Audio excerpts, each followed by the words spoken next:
Buenas noches, yo soy Miguel Linares y soy un estudiante del profesorado en educación secundaria en lengua y literatura.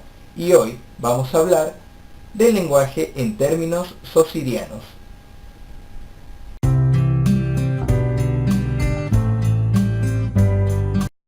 Bien, hoy vamos a presentar el lenguaje en términos socirianos, es decir, a través de un enfoque estructuralista, es decir, a través de un enfoque propuesto por Ferdinand de Saussure, un lingüista ruso que en 1916, tras su muerte, fue publicado su curso dictado en las universidades de Ginebra por sus alumnos, y así dio paso al estudio formal del lenguaje, es decir, de la lengua, ya que Ferdinand de Saussure, con un enfoque estructuralista, reivindicó a la ciencia humanas a través del enfoque que logró adoptar la lingüística como ciencia propia, es decir, fue una ciencia y es una ciencia más en el lenguaje y así también en relación con todas las ciencias humanas. Bien, Ferdinand de Saussure propone lo siguiente: la lengua es el objeto de estudio de la lingüística. La lengua se considera a sí misma y para sí misma. La lengua es un conjunto de signos lingüísticos que cada humano es portador de ello. Es decir, Ferdinand de Saussure desarrolla una teoría que abarca varias dicotomías en el punto de enfoque de su curso. Es así como cada una de esas dicotomías van asumiendo un rol de explicación por qué la ciencia lingüística ha llegado a ser justamente una ciencia y cómo es entendida la lengua como el objeto principal de estudio. Es decir, la lengua tiene varias características que se reúnen a través de lo que es el signo lingüístico, ya que la lengua es el conjunto de esos signos lingüísticos que cada ser humano es portador en su cerebro, es decir, en un concepto psíquico. Cuando hablamos en términos saussurianos, hablamos en términos psíquicos. Eso debe entenderse principalmente, ya que el explicar el signo lingüístico es una entidad binaria, es decir, está formada por dos caras que son inseparables, son infuncionables una sin la otra. Es decir, el signo lingüístico, como podemos entender, tenemos acá un pequeño cuaderno. Este pequeño cuaderno nosotros lo consideramos un objeto, pero Ferdinand de Saussure considera un signo lingüístico a lo que sabemos de él, es decir, a su imagen acústica y a su significado, es decir, al concepto que tenemos de este cuaderno. Es decir, nosotros tenemos en nuestro cerebro una asociación de signos lingüísticos, que son todos aquellos que han quedado tras esa huella psíquica. Es decir, nosotros al pronunciar una palabra, es decir, lo decible, entra en nuestro cerebro a través de un sentido fisiológico.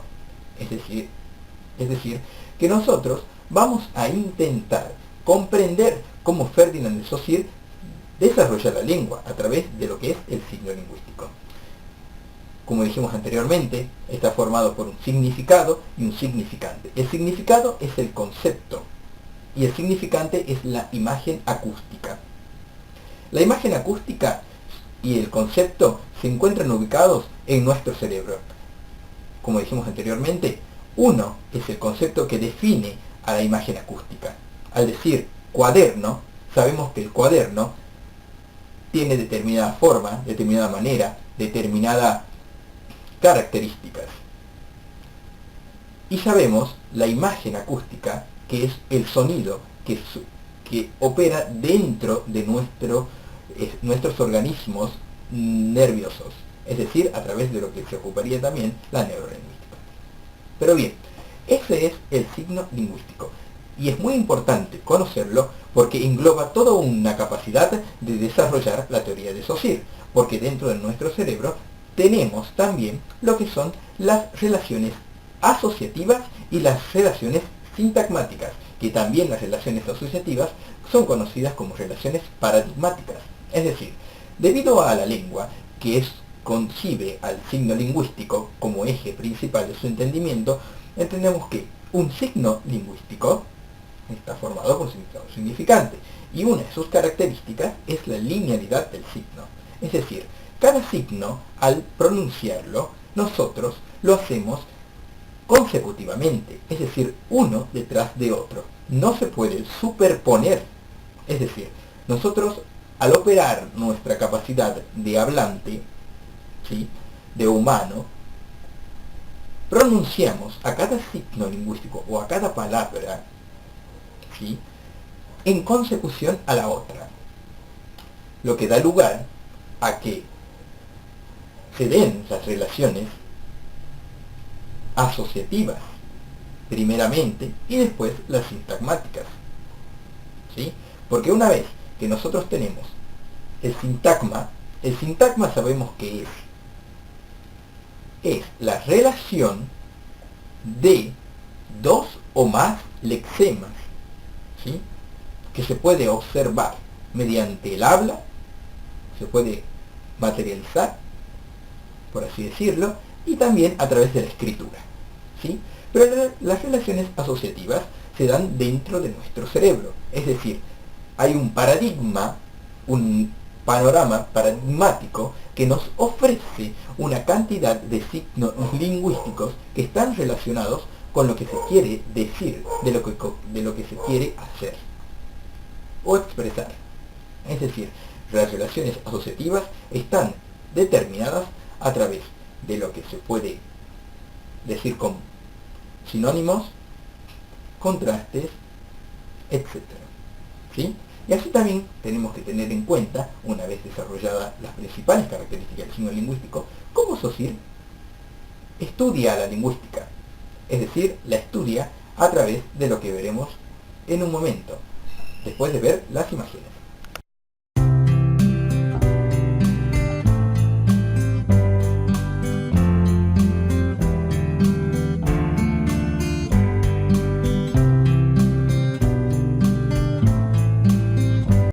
Bien, un punto muy importante a tener en cuenta también en el desarrollo del curso de Ferdinand de Saussure es claramente el eje y análisis que utiliza para realizar el estudio, que es obviamente lo que se opone a la diacronía, que es la sincronía, ya que Ferdinand de Saussure no estudia a la lengua, es decir, no realiza o desenvuelve o desarrolla al objeto de estudio de la lingüística desde un punto, podríamos explicarlo, diacrónico, sino sincrónico, ya que considera que estudiar a la lengua o un estado de lengua de un modo sincrónico llevaría a entender